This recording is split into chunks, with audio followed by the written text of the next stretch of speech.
Radhe Radhe my dear soul family.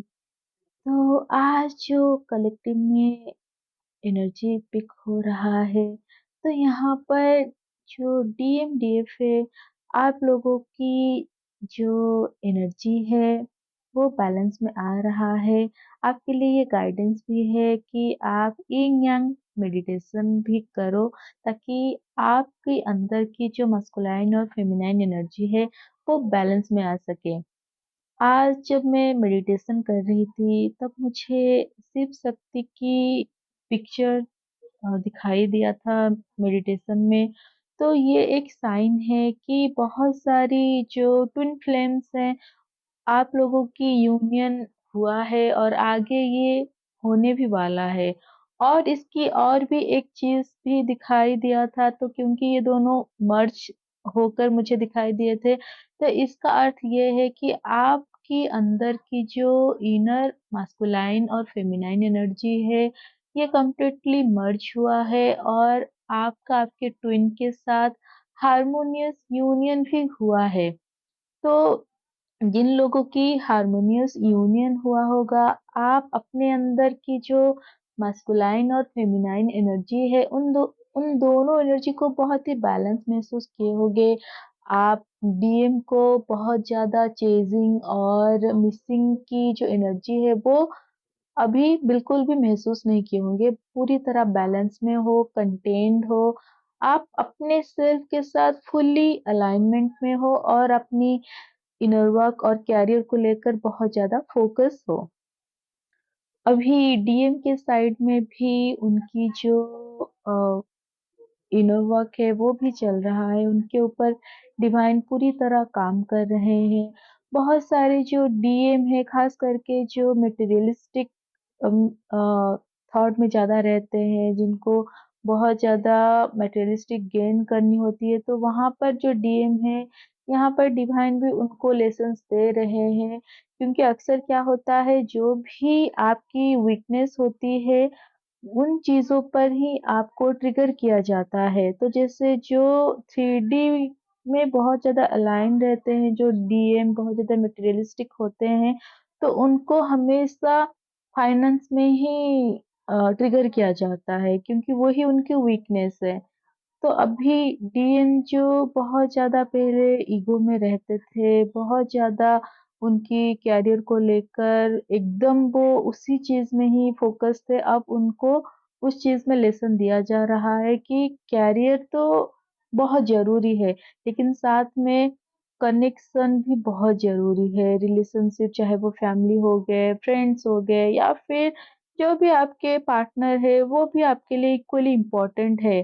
क्योंकि हम जो भी चीज़ें 3D में करते हैं, तो हम किस चीज़ के लिए करते हैं? ताकि जो हमारी फैमिली है वो खुश रहे। लेकिन कभी-कभी क्या होता है, डीएम इतना ज़्यादा मटेरियलिस्टिक गेन के पीछे भागते हैं, उनका हर चीज़ छूट जाता है, फैमिली, फ्रेंड्स सब कुछ।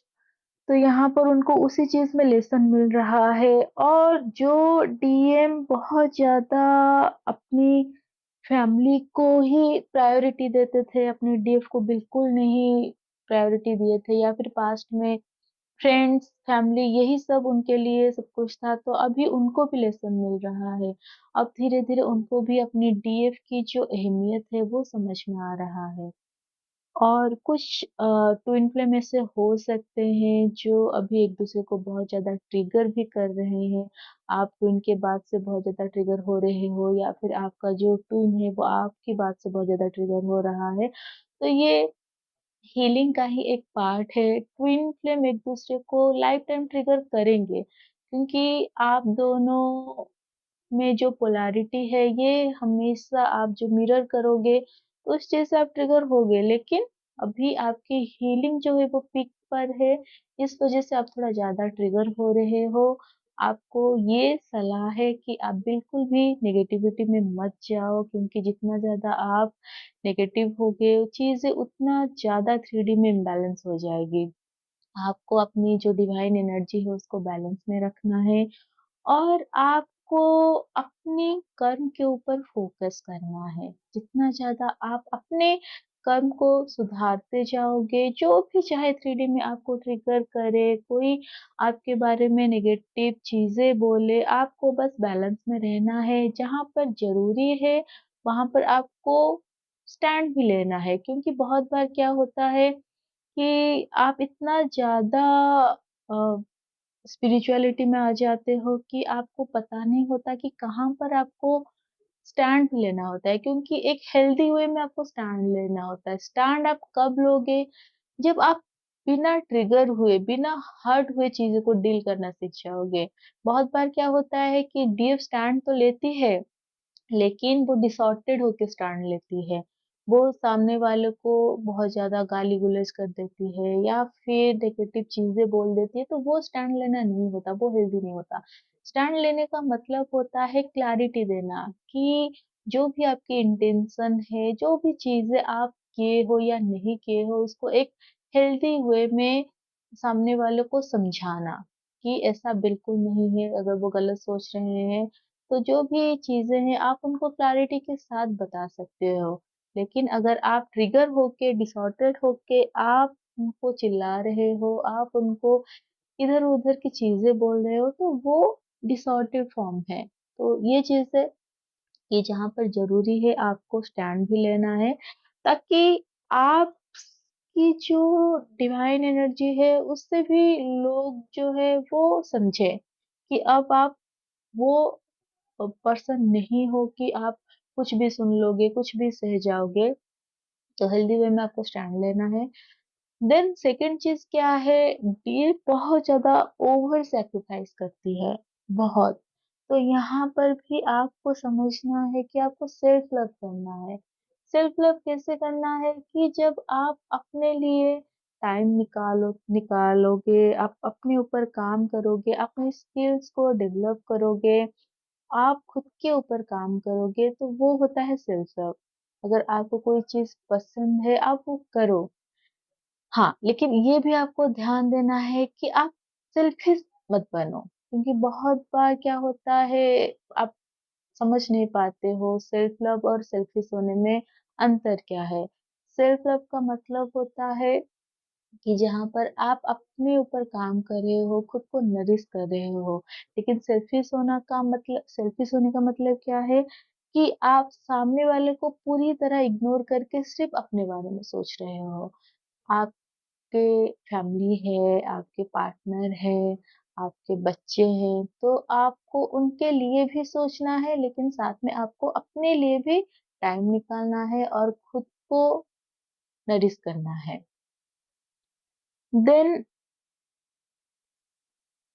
जो एनर्जी रिसीव हुआ है, एक और टाइप के कुछ डीएफ डीएम यहाँ पर है, जिन लोगों की लोअर चक्रा के ऊपर भी काम चल रहा है, आपको अचानक से बहुत ज्यादा एक सेक्सुअल पुल फील हुआ होगा अपने डीएम और डीएफ के लिए, या फिर कोई ऐसी चीज़ आप ड्रीम में देख सकते हो कि आप डीएम के साथ इंटीमेट हो रहे हो, या फिर डीएम आपको आके ऑफर भी कर सकते हैं। ये 3D में भी हो सकता है कि डीएम आपको अ, फिजिकल होने के लिए बोल सकते हैं। तो यहाँ पर आपको अपनी सिचुएशन के अकॉर्डिंग ध्यान देना है कि अगर आप डीएम की बात से बहुत ज़्यादा ट्रिगर हो रहे हो, अभी डीएम बहुत ज़्यादा अ, अनकंडीशनल लव में नहीं है, वो कंडीशन बेस में है, या फिर अगर वो थर्ड पार्टी के साथ है, फिर भी वो आपका साथ चाहते हैं, आपकी एनर्जी चाहते हैं, तो यहाँ पर आप चॉइसेस बना सकते हो। अगर बिल्कुल भी आपका मन नहीं है, तो आप उनको मना कर सकते हो।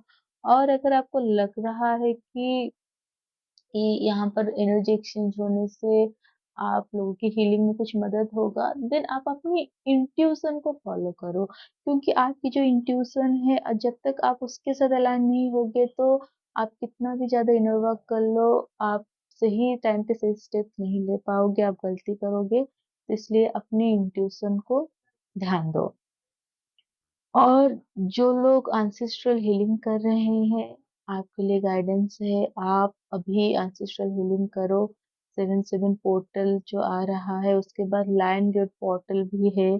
तो तब तक आप थोड़ा-सा एंसेस्ट्रल की जो हीलिंग है उसके ऊपर ध्यान दो, क्योंकि जब आपके एंसेस्ट्रल हील हो जाएँगे, उनकी ब्लेसिंग आपके लिए एक चमत्कार होगा।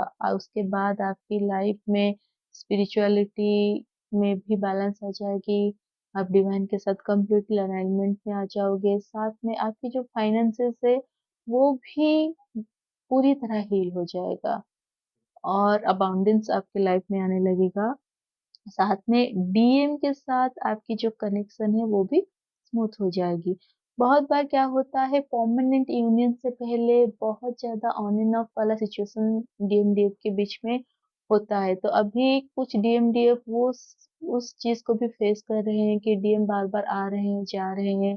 अचानक से वो एक ऑकवर्ड साइलेंस में जा रहे हैं। तो यहाँ पर ये अच्छी चीज़ है क्योंकि जितनी बार डीएम साइलेंस में जाते हैं वो बहुत ज़्यादा डीप थिंकिंग कर रहे होते हैं, तो वो इस कनेक्शन को लेकर, बात को लेकर थिंकिंग कर रहे हैं। तो ये एक अच्छी साइन है, ये परमानेंट यूनियन से पहले ये चीज़ होता है और एक टाइम आता है जब आप बबल फेज को भी फ़ील करते हो फिर से एक शॉर्ट टाइम के लिए, उसके बाद आपकी परमानेंट यूनियन भी हो जाता है।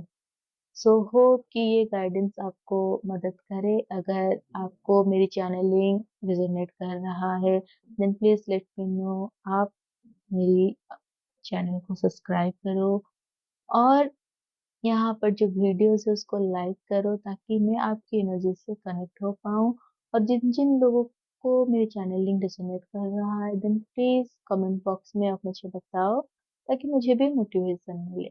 होप आप सबको ये वीडियोस यूज़फुल हो रहा है। Radhe Radhe, God bless you all.